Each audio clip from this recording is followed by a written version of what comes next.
کہ حق اس وجود کا نام ہے جو ثابت بھی ہو اور یقینی بھی ہو، اور یہی سبب ہے کہ پروردگار عالم کے اسماء الحسنی میں اس کا ایک نام حق بھی ہے۔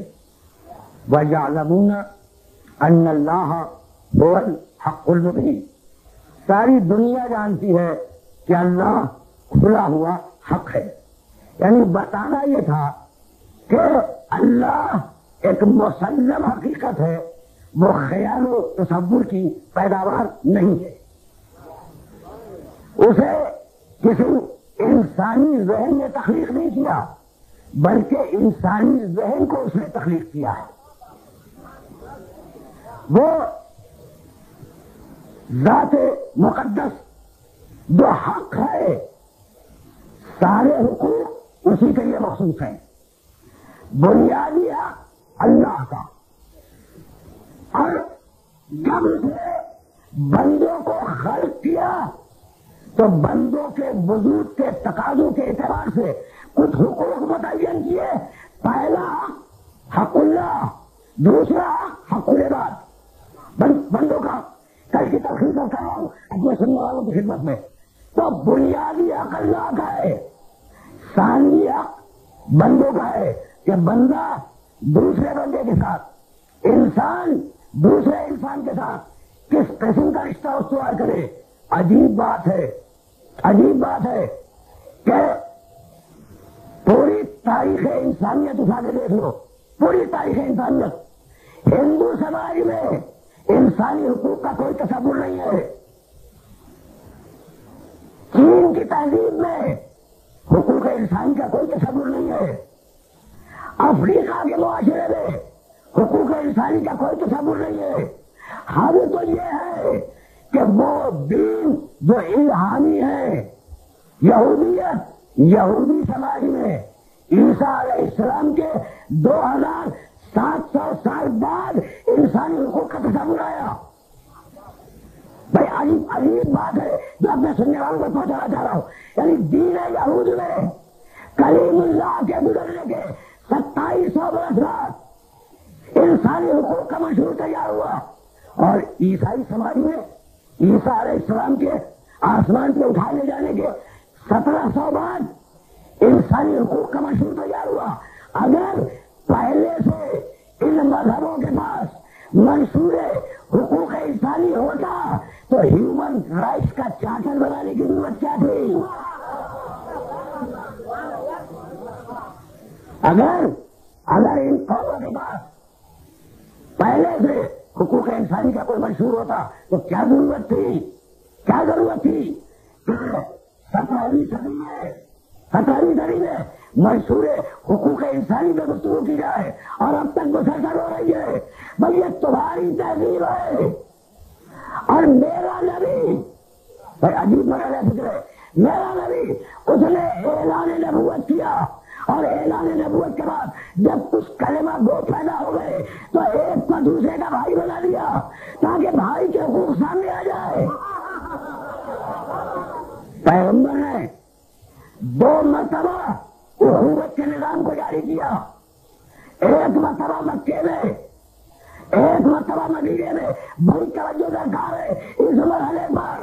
نظام اخوت، ایک کو دوسرے کا بھائی بنایا، ایک کو دوسرے کا بھائی بنایا، مکے میں بھی بنایا، مدینے میں بھی بنایا، اور مدینے کی اخوت کے سلسلے میں بر صغیر کے مشہور مصنف علامہ شبلی نعمانی نے اپنی مشہور تصنیف سیرت النبی میں عجیب جملہ لکھا۔ جب مہاجر کو مہاجر کا بھائی بنایا ایک اخوت میں، مہاجر کو انصار کا بھائی بنایا دوسری اخوت میں، انہوں نے لکھا، شبلی نعمانی کا جملہ کوٹ کر رہا ہوں، انہوں نے سیرت النبی میں لکھا کہ پیغمبر جب مدینے آئے تو مہاجر موجود تھے، آ چکے تھے مہاجر۔ پیغمبر مہاجرین کو پہلے سے جانتے تھے کیونکہ مکے والے لوگ تھے، لیکن پیغمبر انصار سے واقف نہیں تھے، انصار سے ابھی ملاقات ہوئی تھی۔ لیکن عجیب اعجاز ہے، معجزہ ہے پیغمبر کی سیرت کا کہ جیسا مزاج مہاجر کا تھا اسی مزاج کے انصار کے بھائی کو منتخب کیا۔ بھائی عجیب جملہ ہے، اور یہ جملہ ہے، اس جملے کو تم تک پہنچانا چاہ رہا ہوں۔ شبلی نعمانی نے لکھا کہ پیغمبر مہاجر سے واقف تھے، انصار مدینے میں تھے، پیغمبر تازہ آئے ہیں تو مہاجر کے مزاج کو تو جانتے ہیں لیکن انصاری کے مزاج کو نہیں جانتے۔ لیکن پیغمبر نے جب مہاجر اور انصار کو بھائی بنایا تو مزاج کو دیکھ کے بنایا۔ بھائی یہی لانا تھا دونوں حکومتوں میں، مکے میں ہو یا مدینے میں، پیغمبر نے علی کو اپنا بھائی بنایا، یعنی مزاج علی مزاج نبوت نہ ہوتا تو بھائی نہ بناتے۔ پہنچ رہی ہے نا بات میرے محترم سننے والوں تک؟ تو آرام سے سنتے جانا، اس لیے کہ کہیں لے جا رہا ہوں۔ مہاجر کو مہاجر کا بھائی بنایا، انصار کو انصار کا بھائی بنایا۔ عجیب و غریب بات ہے جو ہدیہ کر رہا ہوں اپنے سننے والوں کو۔ اچھا بھائی جب مہاجر کو انصار کا بھائی بنا دیا تو مہاجر کو مہاجر کا بھائی بنانے کی ضرورت کیا تھی؟ دیکھو یہ فکر ہدیہ کر رہا ہوں، مہاجر کو مہاجر کا بھائی کیوں بنایا؟ تو بات یہ تھی کہ جو لوگ مکہ چھوڑ کے مدینے گئے تھے تو باپ مکے میں رہ گیا، بیٹا مدینے پہنچ گیا، بھائی مکے میں رہ گیا، دوسرا بھائی مدینے پہنچ گیا، تو خاندان تقسیم ہو گئے۔ پیغمبر نے ایک مہاجر کو دوسرے مہاجر کا بھائی اس لیے بنایا کہ مرنے والے مہاجر کی میراث اسے مل سکے۔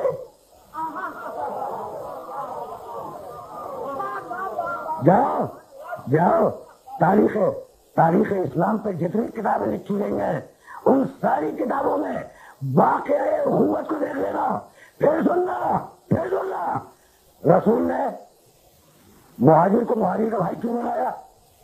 تاکہ بچنے والے بھائی مرنے والے بھائیوں کی میراث لے سکے، یہ کہ ان کے وارث تو مکے میں رہ گئے۔ بھائی توجہ رکھیے گا، تو پیغمبر نے وراثت کے لیے بھائی بنایا۔ اب میں ہاتھ جوڑ کے پوچھوں کہ یا رسول اللہ یہ آپ علی کو بھائی کیوں بنا رہے ہیں؟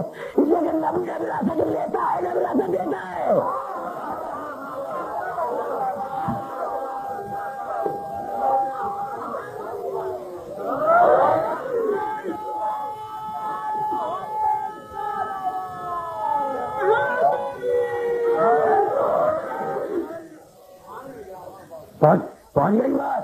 پہنچ گئی بات میرے سننے والوں تک۔ مجھے پوچھنے کا حق ہے کہ یا رسول اللہ آپ نے علی کو بھائی کیوں بنایا؟ بھائی نبی کی وراثت تو ہوتی نہیں لیکن بھائی بنایا۔ میں سننا آگے جا رہا ہوں، بھائی بنایا تو مہاجر کا بھائی مہاجر کا بھائی انصار کا بھائی مہاجر۔ پیغمبر نے مختلف رشتے پیدا کیے، مختلف حقوق انٹروڈیوس کیے۔ اب تم نہ سنو گے مکہ فتح ہو گیا، جاؤ دیکھو تاریخوں میں مکہ فتح ہو گیا، اور فتح مکہ کے بعد پیغمبر نے اعلان کیا، میرے نبی نے اعلان کیا کہ وہ جو اخوت کا حکم ہم نے دیا تھا وہ ہم آج سے منسوخ کر رہے ہیں۔ دیکھو کیا کمال کی بات ہے یا سننے والوں کو لے کے آ گیا۔